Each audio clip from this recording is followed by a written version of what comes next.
لا اسألکم علیہ اجرا، اے محبوب اگرچہ آپ کی زندگی کا گوشہ گوشہ گواہ ہے، لیکن فرما دیجئے میں تم سے تبلیغ دین کا کوئی صلہ اور کوئی اجر نہیں مانگتا، الا المودۃ فی القربى، لیکن میں تم سے ایک چیز کا مطالبہ کرتا ہوں، اور وہ یہ کہ میرے قرابت داروں سے تم نے محبت کرنی ہے۔ اب سوال یہ ہے کہ جب تبلیغ دین کا کوئی صلہ نہیں مانگا تو قرابت داروں سے محبت بھی طلب نہ کی جاتی؟ تو اس کا جواب کسی نے کیا خوبصورت دیا، اس نے کہا کہ جو اہل بیت سے محبت طلب کی گئی ہے،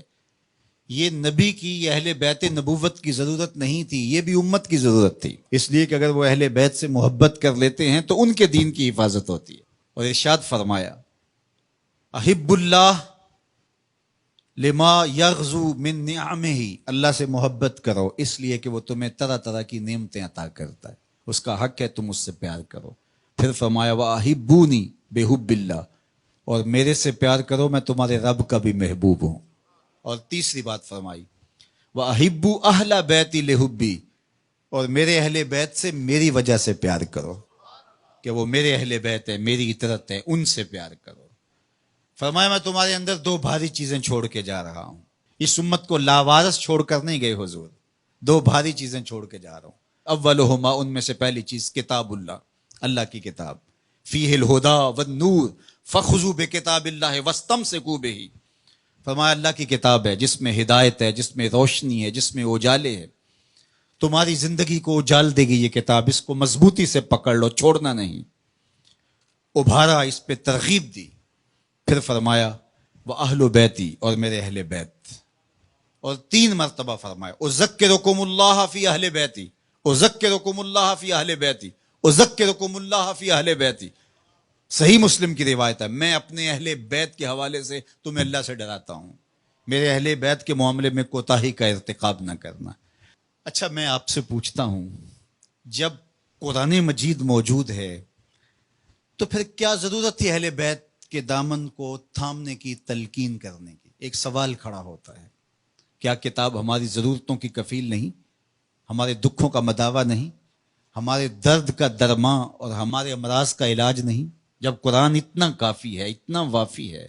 ضرورتوں کا اتنا کفیل ہے،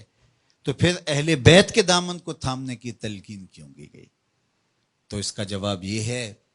ایک ہوتا ہے علم، ایک ہوتی ہے اس کی عملی مشق، ایک ہوتی ہے تھیوری، ایک ہوتا ہے اس کا پریکٹیکل۔ اگر اسلام کی تھیوری دیکھنی ہے تو قرآن موجود ہے، اگر پریکٹیکل دیکھنا ہے تو کربلا کے تپتے ہوئے ریگزار میں حسین ابن علی کا کردار موجود ہے۔ دونوں کے دامن کو مضبوطی سے تھام لو، اور فرمایا کہ اگر تم ان دونوں کے دامن پکڑ لیتے ہو، میں محمد ضمانت دیتا ہوں صلی اللہ علیہ وسلم کہ تم گمراہ نہیں ہوگے۔ یار میرے حضور نے تو ضمانت دی کہ ان کو تھام لو تو تم گمراہ نہیں ہوگے، ہم 73 گروہوں میں بٹ گئے، فرقہ فرقہ ہو گئے، میرے حضور نے تو ضمانت دی تھی کہ تم تھام لو گے تو گمراہ نہیں ہوگے، ہم گمراہ کیسے ہو گئے؟ تو صاحب گمراہ اس لیے ہوئے، کسی نے قرآن کو چھوڑ دیا، کسی نے اہل بیت نبوت کے دامن کو چھوڑ دیا، کسی نے قرآن ہاتھ میں اٹھا کر کے دہائی دی یہ قرآن ہے، اور اہل بیت کا نام اس کی طبیعت میں پیچ و تاب پیدا کرتا رہا، اور کسی نے اہل بیت کے نام کی دہائی دی لیکن قرآن کو ترک کر دیا۔ تمہیں مبارک ہو، تمہارے ایک ہاتھ میں قرآن ہے، ایک ہاتھ میں اہل بیت نبوت کا دامن ہے، دونوں کے دامن کو تھام لو گے تو تم کامیاب اور بامراد ہوں گے۔ اور کہا یہ دونوں الگ بھی کبھی نہیں ہوں گے، تم دیکھ لو گے قرآن سینے کے اندر ہوگا، حسین سینے کے اوپر ہوگا، تم دیکھ لو گے کہ حسین کا سر نوکے نیزہ پہ ہوگا، قرآن وہاں بھی حسین سے جڑا ہوا دکھائی دے گا۔